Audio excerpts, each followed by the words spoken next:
نحمده ونصلي على رسوله الكريم اما بعد.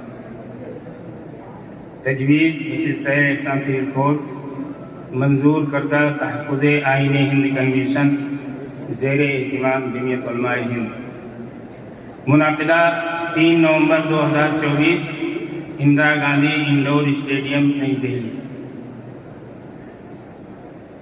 جمعیت علماء ہند یکساں سول کوڈ کی مخالف ہے کیونکہ یہ آئین میں شہریوں کو دفعہ نمبر 25-26 یعنی آئین ہند کی دفعہ 25 جہاں ایک طرف ملک میں مذہبی آزادی کی بات کرتی ہے، وہیں دوسری طرف دفعہ 30 ملک کی ہر اقلیت کو مذہب اور زبان کی بنیاد پر نہ صرف اپنے تعلیمی ادارے بنانے کا اختیار دیتی ہے بلکہ بغیر ریاستی مداخلت کے اس کے نظم و انتظام کی بھی آزادی ان کو دیتی ہے.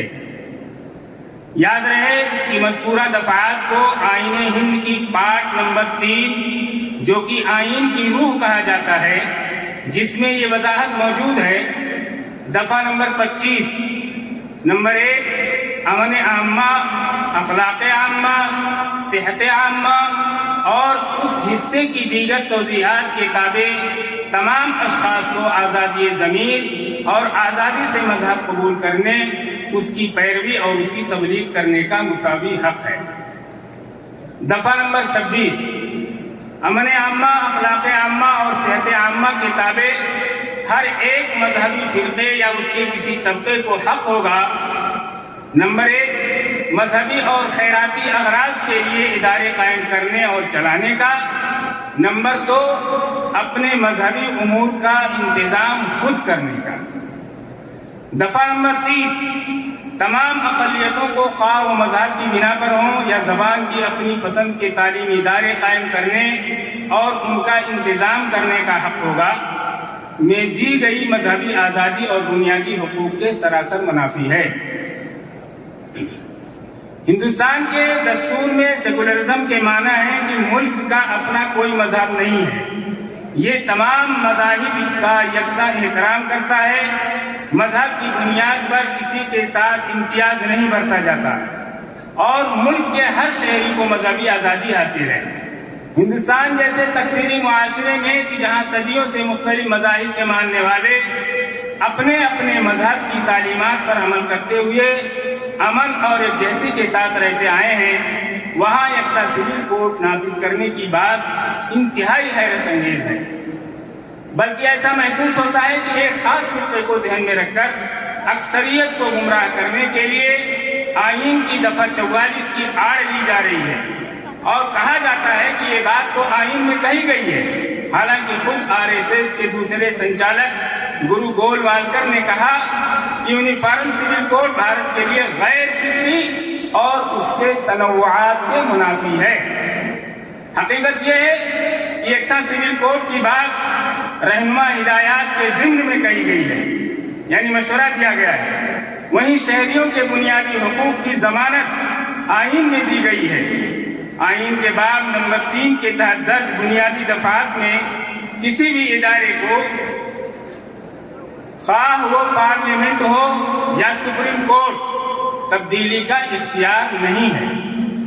آئین تو آزادی کے بعد تیار ہوا، جبکہ تاریخ بتاتی ہے کہ ہزاروں سال سے اس ملک میں لوگ اپنے اپنے مذہبی اصول پر عمل پیرا رہے ہیں. لوگوں کے مذہبی عقائد اور رواج مختلف رہے ہیں مگر ان میں کبھی کوئی اختلاف یا کشیدگی پیدا نہیں ہوئی. در حقیقت ایک مخصوص ذہنیت کے لوگ یہ کہہ کر اکثریت کو گمراہ کرنے کی کوشش کر رہے ہیں کہ یکساں سول کوڈ کی بات آئین کا حصہ ہے، جبکہ ایسا بالکل نہیں ہے. ملک میں قانون و انتظام کی صورتحال کو برقرار رکھنے کے لیے تعزیرات ہند کی دفعات موجود ہیں. ان کے تحت ہی مختلف جرائم کے لیے سزائیں دی جاتی ہیں اور ان کے دائرے میں ملک کے تمام شہری آتے ہیں. البتہ ملک کی اقلیتوں، قبائل اور بعض دوسری برادریوں کو مذہبی و سماجی قانون کے تحت آزادی دی گئی ہے، کیونکہ مذہبی، خاندانی و سماجی ضابطوں سے ہی مختلف مذہبی برادریوں اور گروپوں کے شناخت وابستہ ہیں اور یہی ملک کی یکجہتی، سالمیت اور اتحاد کی بنیاد ہے. یکساں سول کوڈ نافذ کرنے کا مطالبہ شہریوں کی مذہبی آزادی پر قدغن لگانے کی ایک سوچی سمجھی سازش ہے۔ جمعیت علماء ہند روز اول سے اس سازش کی مخالفت کرتی آئی ہے۔ جمعیت علماء ہند کا تحفظ آئین ہند کنونشن محسوس کرتا ہے کہ یکساں سول کوڈ پر اصرار شہریوں کی مذہبی آزادی اور آئین کی اصل روح کو ختم کرنے کی سازش کا حصہ ہے اور آئین میں دیے گئے بنیادی حقوق سے متصادم اور مسلمانوں کے لیے ناقابل قبول ہے، اور بعض ریاستوں کی طرف سے یکساں سول کوڈ کے نفاذ کی کوشش ملک کی یکجہتی اور سالمیت کے لیے نقصان دہ ہے۔ آپ حضرات کو یہ تجویز منظور ہے؟